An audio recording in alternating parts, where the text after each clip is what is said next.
Selam olsun efendim. Grup kardeşler Ümit Orçan'dan selam, selam, selam. Gönül dostlarım.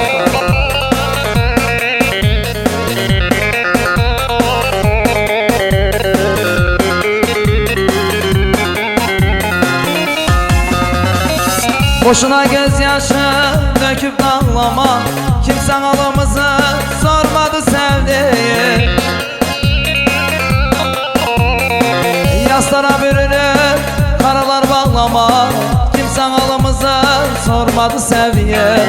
Yaslara bürünüp karalar bağlama, kimse halımızı sormadı sevdiği.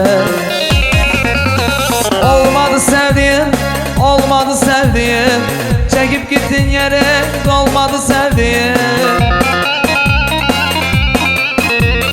Zaten dünya bana düşman olmuş gibi, kimse halımızı sormadı sevdiğim.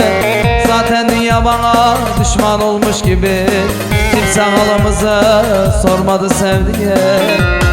Hani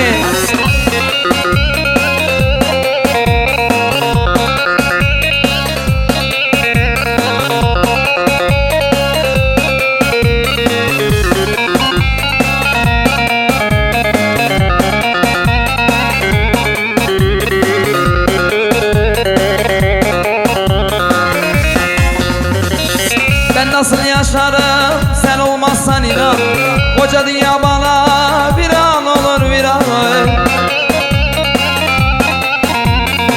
Geçmek üzereyim tatlı canımda, dizlerimde derman kalmadı sevdiğim.